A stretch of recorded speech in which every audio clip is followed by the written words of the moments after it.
10 minutes on the countdown? All right. I'll wait. If you already set it out, don't worry. But just let me know when there's a minute left. I'll do what I do. Ladies and gentlemen, boys and girls, children of all ages, thank you for coming to GUNCON 2025.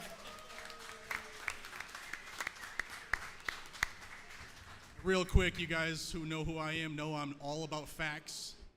For the record, I could have drove a Mack truck through that spot. She was not blocked in.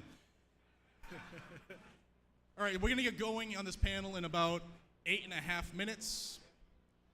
I first want to thank everybody for coming to Cleveland, Ohio for GUNCON 25. It's an honor for us to be up here and see all these faces in the crowd. After the panels, please go see all of these vendors who did the same thing most of y'all did, was come across the country to be here with us. And make sure to give them a big shout out, because they didn't have to do this. They wanted to be here with us to support this event, and that's huge. So let's give our vendors, even though it's busy and loud, give them all a round of applause.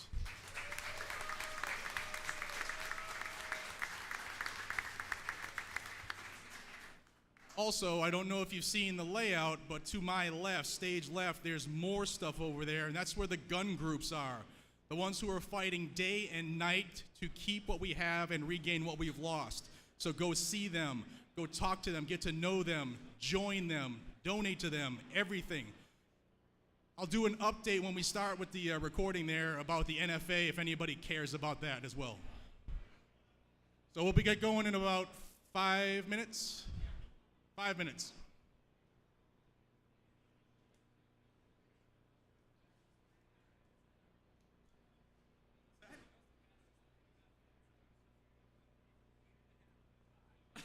I've seen faster. I was looking at them. I said 5. 5.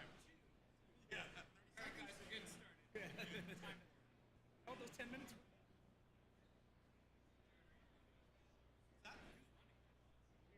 We are now. John's.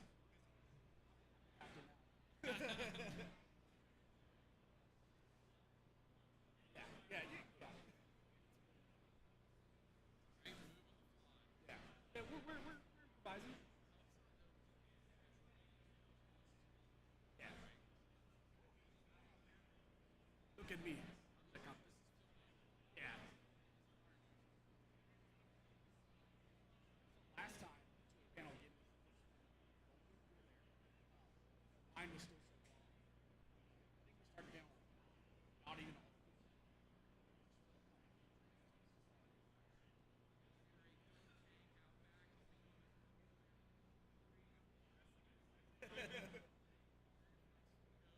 Here for my meetings.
just sass talks. Like, I heard you're really struggling right now.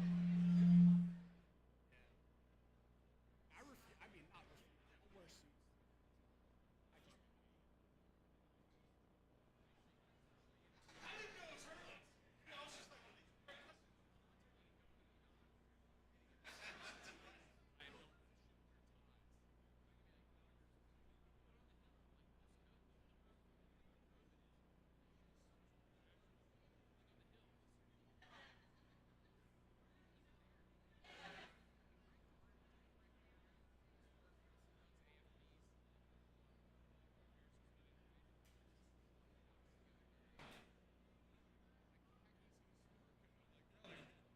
Maybe wear a tie at the White House. 1 minute. 1 minute. Gotta get one of your guys' shirts. I don't think I have any of your shirts. Yeah. I'll just take it. I usually leave it in my bag because my wife would be mad because I have so We will when we're gonna talk. a box of shirts and to my mother-in-law, and I just went through my whole. My brother. Okay. No, bring it down. Yeah.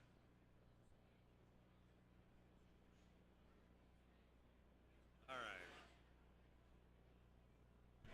You know.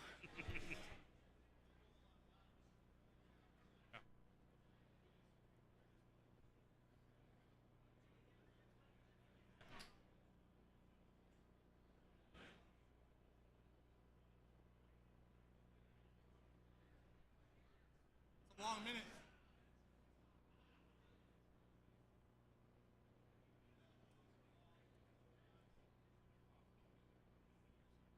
Thank you. Appreciate it. Thank you.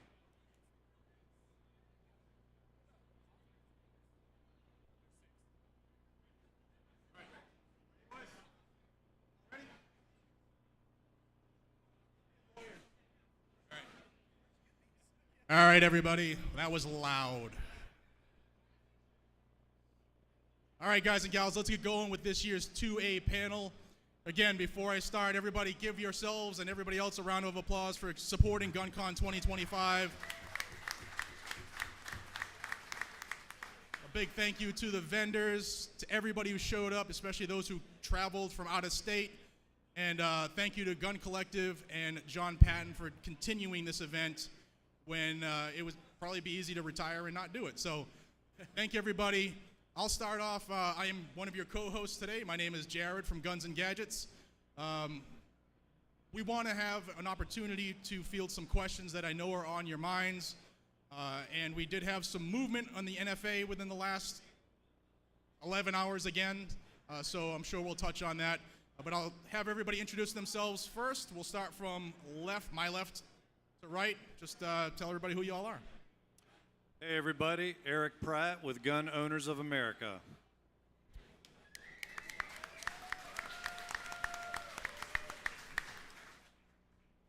Travis White with Frack. My name is Anthony Miranda. I'm with the Armed Scholar channel. John Cumberford with the National Rifle Association.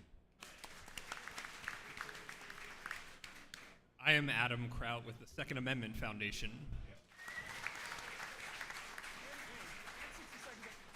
And he might also appear on TGC every once in a while, so you might see him there. I've been known to appear on YouTube once or twice. All right, we'll start with the biggest elephant in the room, the National Firearms Act. I'll give you a quick, brief overview, and then the guys and gals who are responsible for it, they can fill us in. We know yesterday, just about midnight, that the Senate parliamentarian, if you don't know what the Senate parliamentarian is, it's an unelected bureaucrat that basically tells the Senate what they can have in these bills. And she pulled all of the language as it relates to the National Firearms Act out of the Senate version of the big, beautiful bill. Terrible, horrible. Yesterday we put out a call to pressure Senator John Thune, who's the leader in the Senate, to have her removed. She serves at his pleasure. It can be done. So we had nothing until about 1 a.m., Eric? About 1 a.m. we got the new language. Right. About 1 o'clock this morning, we have reworded verbiage. It's not quite what we had or really want, but what they're doing is anything that is not a machine gun or a destructive device, the tax would go to $0. The bad part is the registration, the illegal unconstitutional registration is still there. So I'm sure you'll have questions for the groups that are here. Before we get going, I want to ask everybody, seriously, support these groups. They can't do what we want them to do without our support. The membership is the lifeblood of these groups. Everything counts. $4 or $5. Skip a pizza for 1 month, guys and gals. It makes a difference. And it can help these people do great, glorious things. So I want to ask everybody to give a round of applause to the groups represented on stage and the ones who couldn't be here.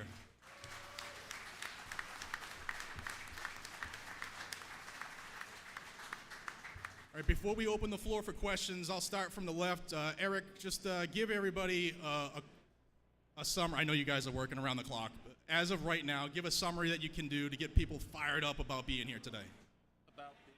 Get fired up about being here. Well, it is so good to have you all here. I think this breaks a record for this event. We got a lot of good stuff to talk about. I hope you guys are taking action, are getting email alerts from the groups up here.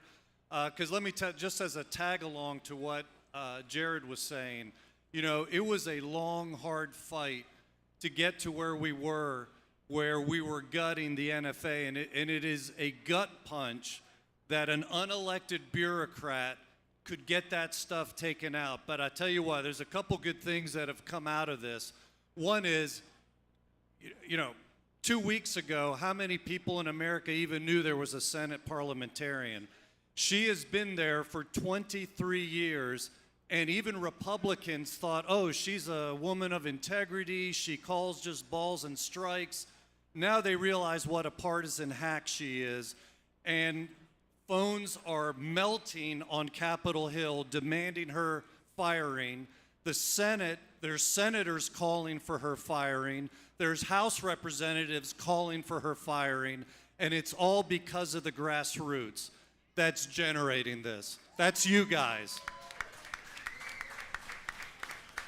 So thank you for all that you've been doing, because let me tell you this, even if, you know, we're demanding that she gets fired immediately, but even if she's not, she has, I think, become so tainted, it very well may be that her days are numbered and that she'll be gone by the time there's a big, beautiful bill number 2.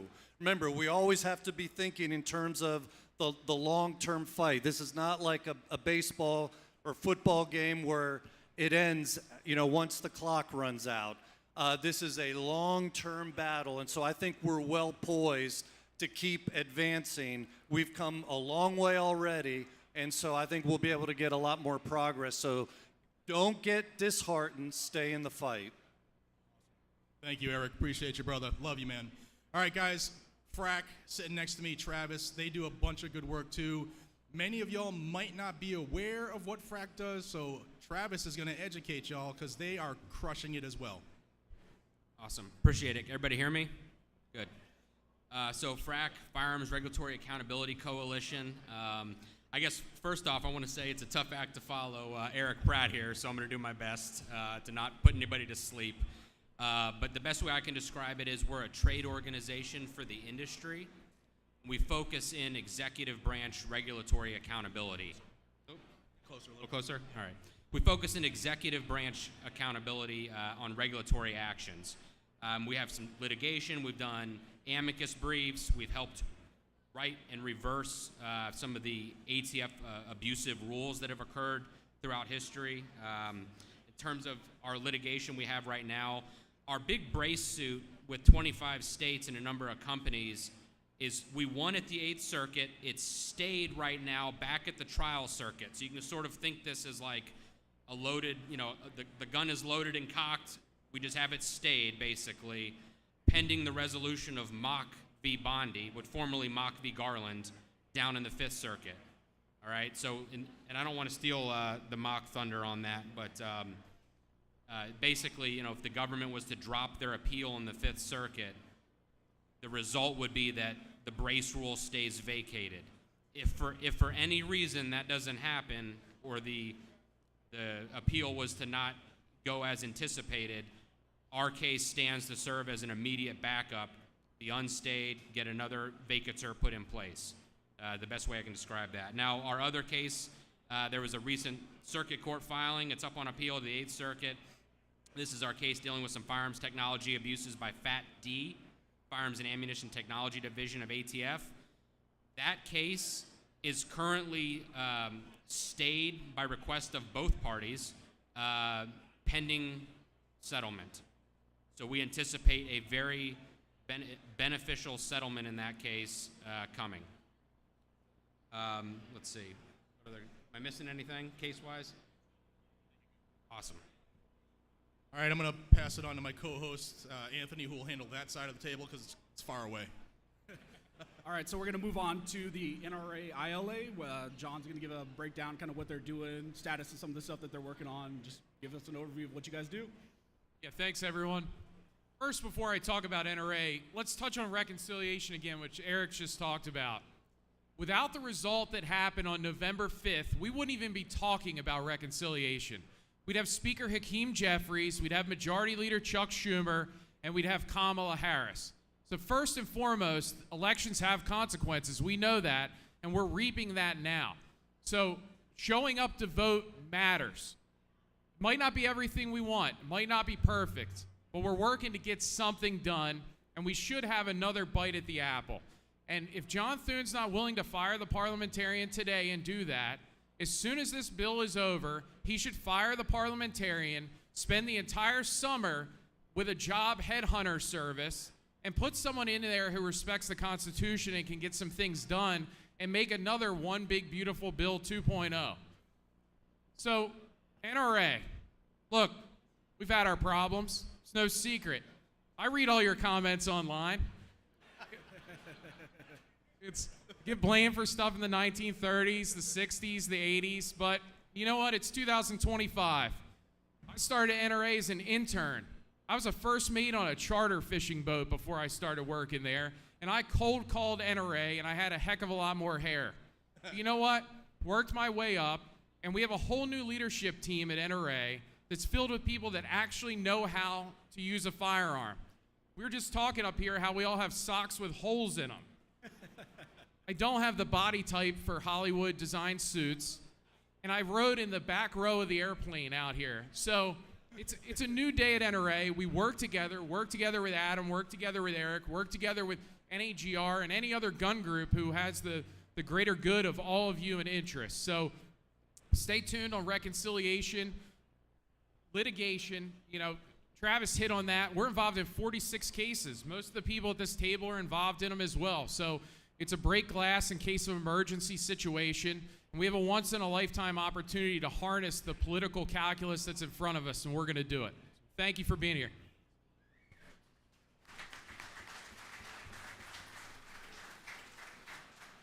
I want to add to that. First off, it takes a lot for John to be here, all right? Because he knows, we all know, but I'll say, I've been talking to him for a couple months now. It's different there now. It is definitely different under the new leadership. I like the way they're going.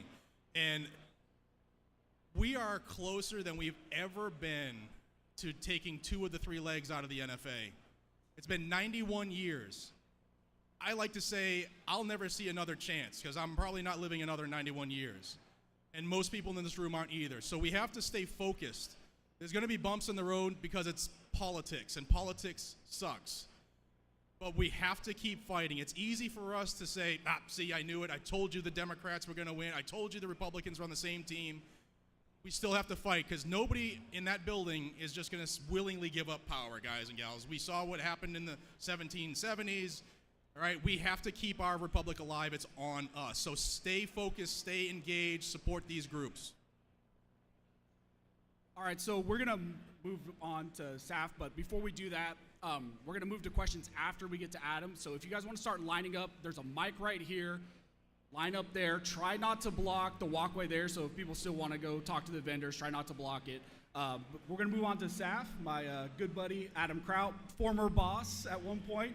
Awesome guy. Tell us, I guess, about SAF, what you guys are doing, and if you want to talk about reconciliation, feel free. So, SAF, unlike most of the other groups up here, we are a 501c3. So we're a little different, whereas GOA and our friends at NRA get to go up on the Hill and lobby and the grassroots. We don't get to do that. So our mission surrounds legal action and education. And to that end, we're involved in over 55 active lawsuits, everything from assault weapons bans, mag capacity issues, sensitive places, post-Bruin, and 18 to 20, which is a really important issue that a lot of people forget about because once they get 21, they're like, well, it doesn't affect me. But it affects your kids, your grandchildren, or future grandchildren. So McDonald versus City of Chicago, the lawsuit that allows all these groups to sue states and municipalities, was a SAF lawsuit. And we're heavily invested in the litigation area as well as education. We have an annual gun rights policy conference at the end of September, and we're working on some new exciting educational things that I hope it will be able to launch by the end of the year that you guys will hopefully be able to enjoy. And as far as working with the other groups, we have a good relationship with GOA, NRA, and we enjoy working with others because it makes sense to work with others. We're all looking for the same thing, and you guys are all looking for the same thing as well, that being groups to do the work that you as an individual can't do. And when we pool our resources to do it, it allows everybody's donor dollars to go further than they otherwise would be able to. And it avoids a lot of complications in the court where the same issue is being litigated, consolidated, and then we're not working together. So as far as reconciliation is concerned, I think everybody is probably a little disappointed it didn't go as far as it did, and you'll see people on the internet saying, well, I knew it, or, oh, this isn't good, this is worthless. And yes, at the end of the day, while it doesn't remove those items from the purview of the NFA, it is a step in the right direction. And if you look at how gun rights have been restored since all of these groups have been doing it, it has been bit by bit. And getting a little chunk taken out is a step in the right direction. So kudos to everybody that's been working on that. And we're proud to be a part of that and supporting that effort because we want to see that go away just as much as everyone else sitting up on the stage.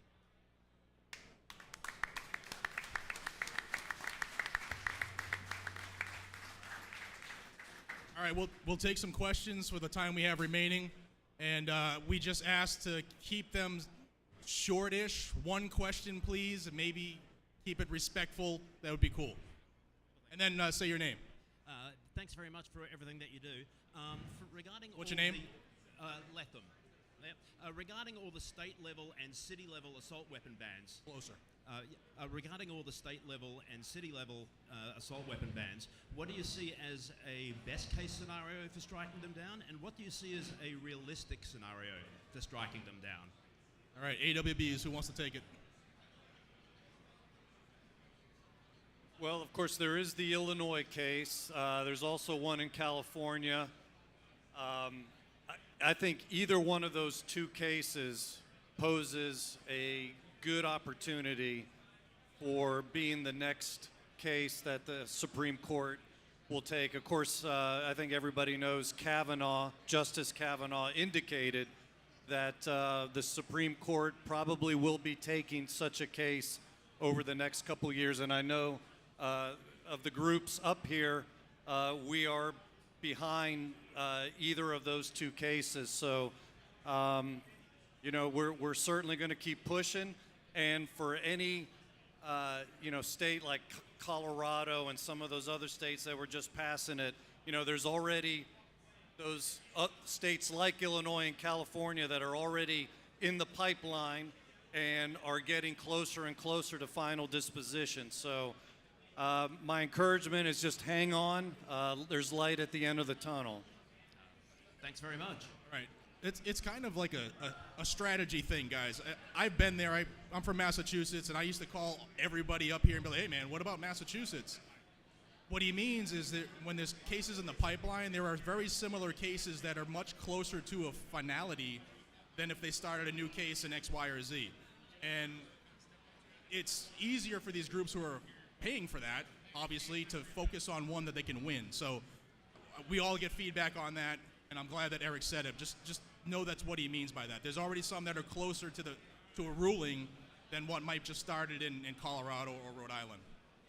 Yeah, and just a quick primer on that. Quick primer on that. We have the Miller case in the Ninth Circuit. Why is that? We have the Miller case in the Ninth Circuit. Final resolution, already oral arguments. We're waiting for that. Seventh Circuit, final decision from the Seventh Circuit. You have the A&G RBC Cheeseman joint case, I think in the Second Circuit, Third Circuit. Right now, it's just a battle of which one gets resolved first. A lot of these liberal circuit courts want to drag their feet on a lot of these. We've got some good language from DOJ and Bondi in some of the rifle and magazine ban cases, which we've never really seen the federal government jump in like that. So the organizations are working as hard as they can. Unfortunately, the Supreme Court did not want to address Snope or Ocean State Tactical.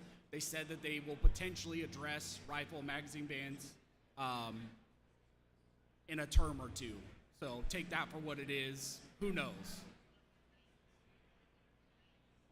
On the cases too, so the Duncan case out of the Ninth Circuit dealing with hardware, that is in the cert petition phase right now. So it was due June 18th. There's an extension on that. It's probably one of the most comprehensive cases out there. I think it's been en banc twice. It's been very expensive. So it is poised for the court to take it, and we hope that Kavanaugh, that's the one he was looking for on the menu to order. But as Eric said, there's a lot of trains heading to the station. It's just a matter of which one gets there.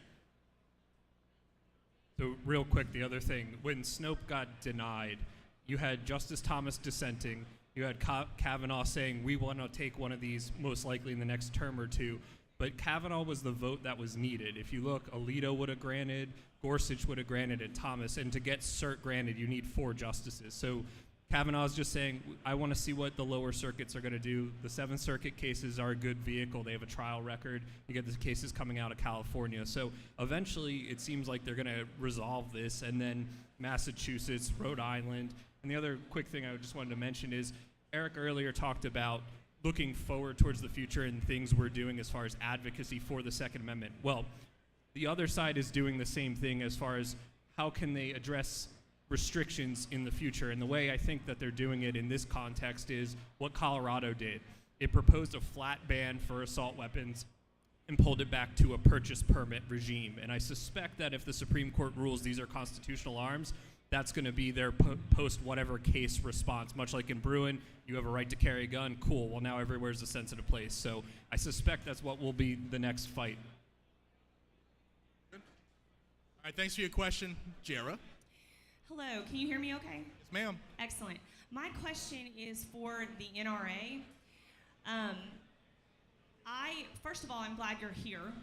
Secondly, I would like for you to please give me an example from a leadership perspective and also a financial perspective as some things that you have instituted to enact transparency and change the NRA so that, number one, I can be reassured that my donations aren't going to insane corporate travel and people's weddings, and that what you've done to ensure that we don't have another Wayne LaPierre running one of our oldest civil rights organizations.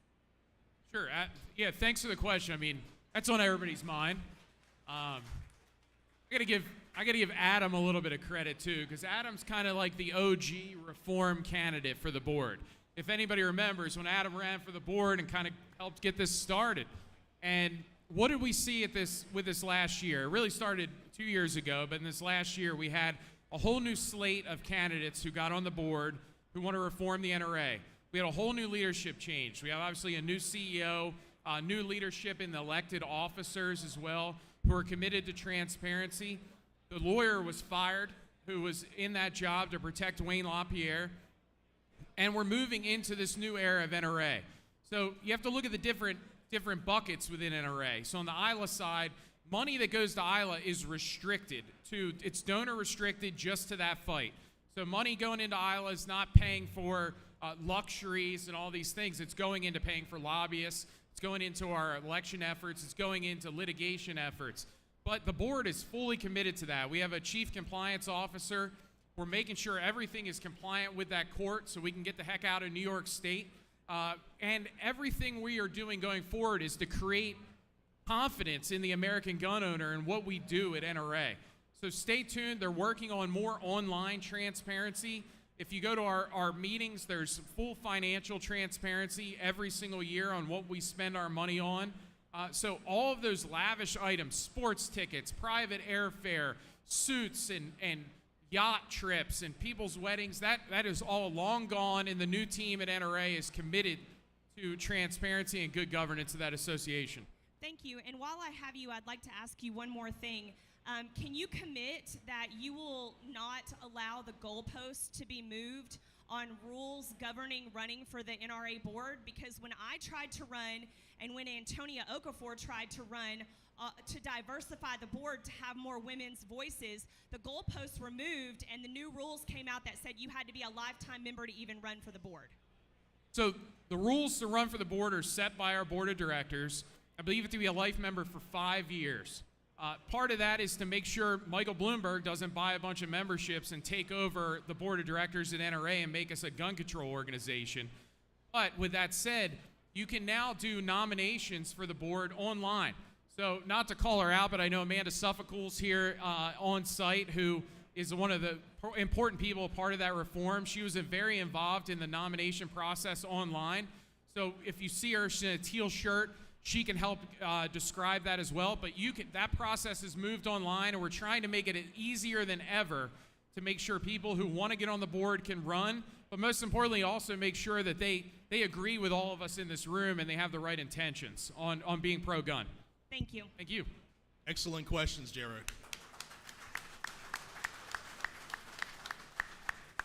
All right, guys, please state your name. Name's Brody. Thank you, gentlemen, for being here. From your positions, I can get ideas from people in my position, but from y'all's perspective, what's a good way for the coming generations? I've got 2 daughters, to get them involved and get them into firearms and introduce them. Well, I'm a dad. Get them to the range. Take them to the range with you. Start showing them that they are tools that can be used for many reasons, and it's not scary if they know how to use it. Teach them everything you can about safety. Start now with them when they're young, so that way when they're 18, if they go off to a public college, they're not going to be as easy to transform as some of our youth have been. It all comes, in my purview, it all comes down to educating your kids and getting in their psyche as soon as you can. I lay out guns for my kids regularly. Ask a question. You can touch it now. It's safe.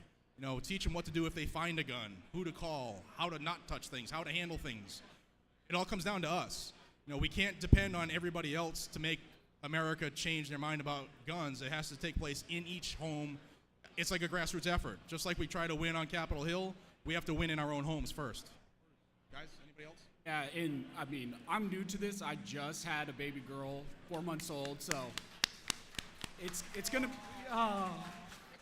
be a learning experience and something I've thought about. But a big thing for me is going to be bringing her to these events when she can, introducing her to my buddies who are in the gun industry, exposing her to good examples of female shooters. You have people like Autumn's Armory, who's a young girl who's really into firearms, a lot of that stuff. But also a lot of these organizations I know spend a lot of time on child development, getting them into firearms. And I'm sure you guys, you know, if you guys want to talk about some of the programs you guys have, please feel free. But it's leaning on a lot of those resources that are out there and just exposing her to the community and not letting her see how it's demonized by mainstream media.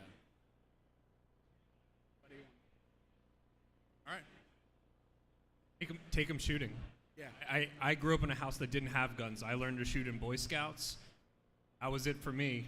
I had a neighbor that had a Biden sign in their front yard, and for a long time we avoided talking about what I did for work, and then it came out, and I found out that their kid was interested in guns, so I took him shooting, and I actually ended up gifting him a .22, and now he's all about it.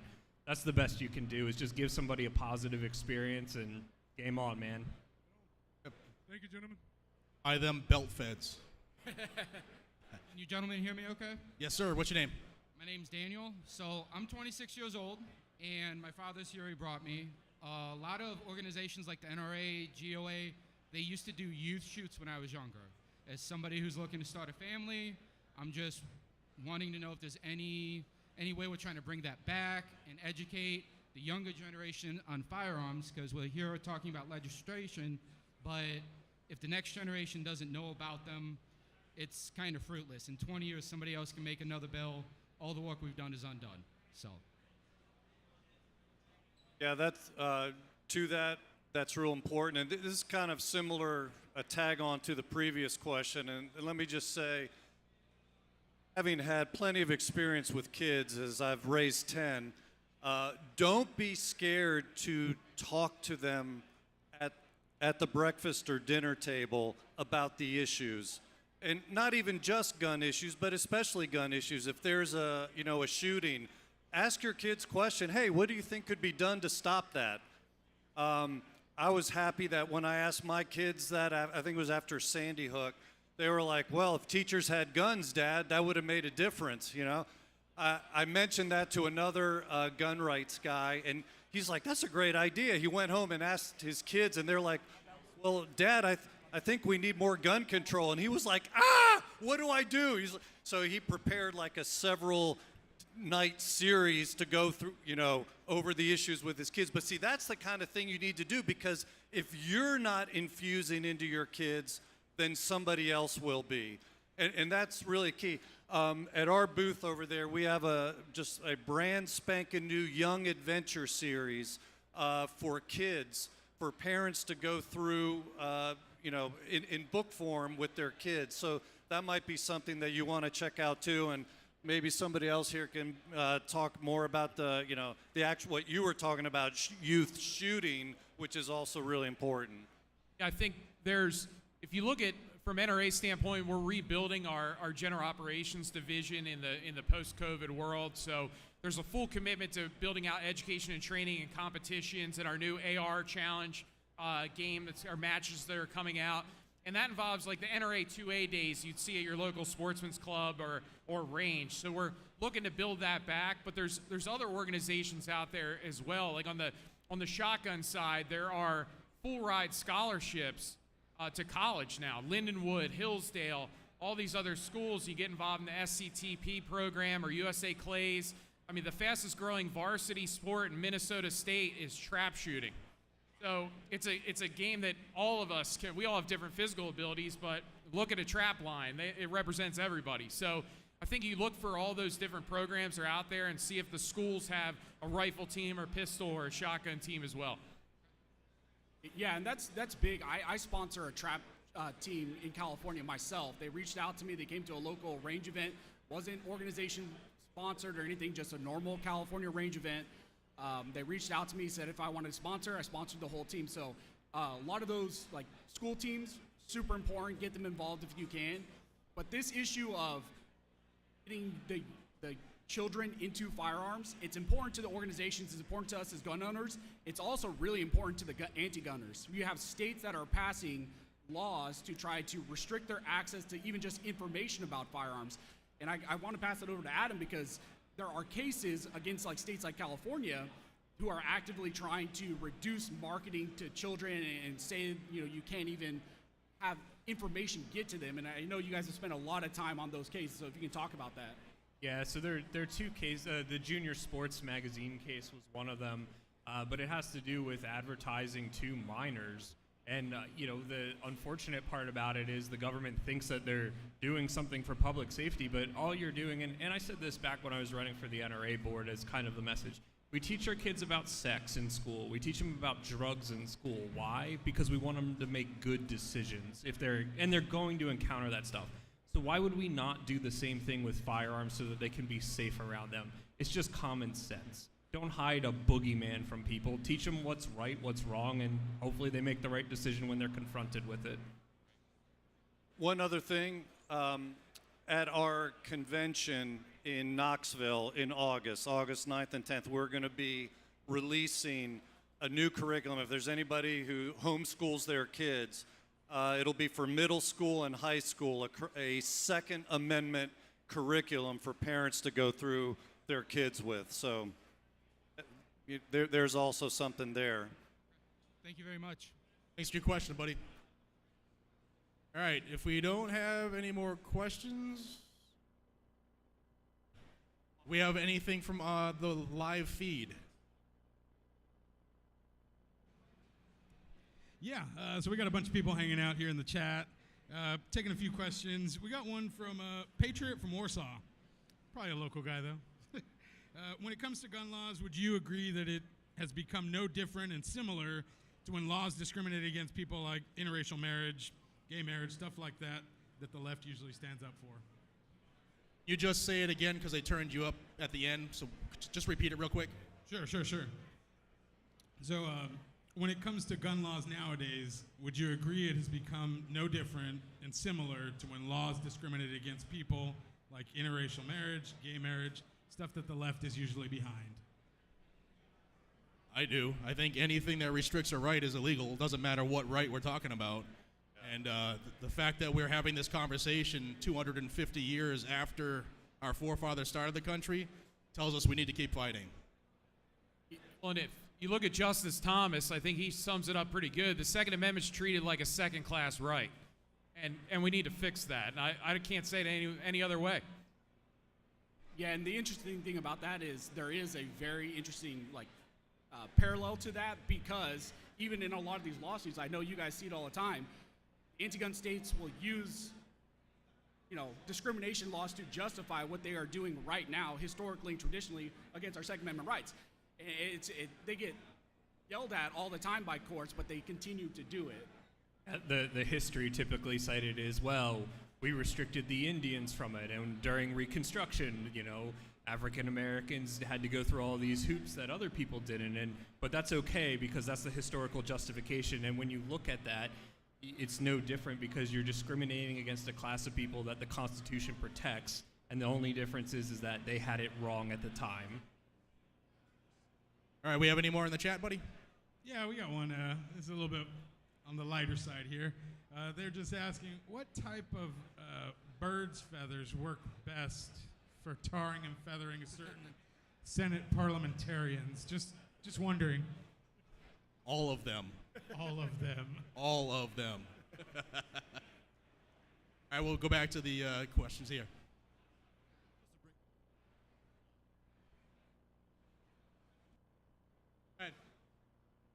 It wasn't on.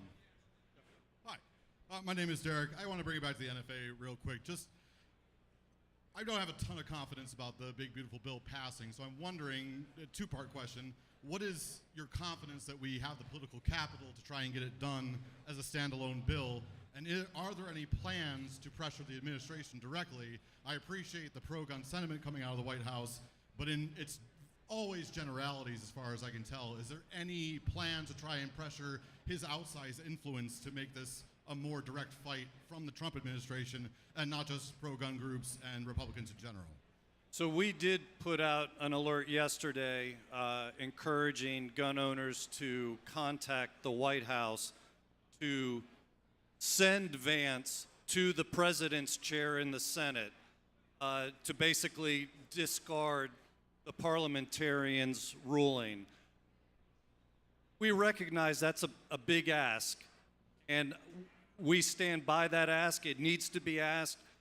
However, we also recognize that the vice president serves at the pleasure of the president, and so he's probably representing the president's interests, and so we fully recognize he may not be doing that, and I think he's indicated he's not going to do that, but they still need to hear that from us, that this is what we want. But, again, and you're right, if the big, beautiful bill fails initially, that might actually be to our advantage. And that could happen conceivably in the House where there's a very small margin and you have some people who are really upset about what they did on this issue. Now, granted, the fact that they're still putting it to zero might mollify them, so it's really hard to predict. We'll probably know more in the next 24 to 48 hours. But again, let me just, I don't know that I said this earlier, just to encourage folks, when they passed the Brady Law, it took them almost 10 years coming back again and again and again. What we've accomplished just in 6 months in a diligent fight here has been phenomenal. So do not lose heart. There's still a lot more battle ahead. If I can just touch on that quickly, let's just go back really quick. Okay, the Ways and Means Committee took a lot of crap for starting out at $5 and going to 0, but they opened the door to the possibility of what we have now. House leadership work to get to where we are with Andrew Clive, Richard Hudson, all of the champions in that chamber. Then we got to the Senate. We did our best with the parliamentarian in this situation, and we are where we are. But remember, we're hitching a ride onto a very specialized package. The political circumstances that are aligned behind the reconciliation bill make this possible. And that really boils down to the state and local tax deduction. People in red states might not care about it, but there are, contrary to belief, there are anti-gun Republicans in there. Now, there are anti-gun Republicans that were the only people who can win in their district, but they care about SALT. They could, if you wiped out the SALT deduction completely, we could probably get rid of the Hughes Amendment, and they would vote for it because their constituents are so concerned about it. So we're along for that ride, but keep in mind, if we do anything else outside of reconciliation, we run into that 60-vote roadblock in the U.S. Senate. So we're moving along, and if we get another bite at the apple in another reconciliation package, hopefully with a new parliamentarian, we can do a little bit more. All right. Thank you. Thank you for your question. We have time for one more before it's lunchtime. Anybody like to eat lunch? Whoop, whoop, whoop. All right, I'll make the announcement right quick. It's going to be downstairs outside, just about the same area where you came in, where you were in line. Please go eat after this question, of course. All right, first of all, I want to thank all the panelists for being here. This is a phenomenal opportunity. My question relates to yesterday's CASA decision. I would like to get your opinions on whether or not this will impact your ability to get relief for your members or for the broader, 2A community as a whole. Awesome. I'm glad somebody asked that. I was actually jotting down some notes earlier in anticipation of getting this one, so I appreciate you. This is just my initial impression of it, but it dealt with the Judiciary Act of 1789, right? So the scope of the equitable authorities of the federal judiciary to render what's known as equitable relief as opposed to what's called legal relief. This is like some old common law distinction, but what it's going to boil down to, I think, is that it may limit some options during the pendency of litigation, but so for my organization, we do a lot of Administrative Procedures Act claims. I know it's not the most fun stuff to talk about, but it may limit some of the intermediate injunctive scope to just the parties in front of the court. But at final judgment, where you have a ruling that a rule is vacated, right? At that point, I don't see any issue. I don't see this CASA decision having any narrowing effect on final judgments. If that makes sense. Did I answer your question? Yeah, that's a very good answer. Thank you very much. I appreciate that. Awesome. Anybody else? All right, thank you so much, everybody. I appreciate all of your attention and time. Please give the panelists a round of applause for coming up here and answering questions. And with that said, class dismissed. Go eat lunch. Thank you. See you.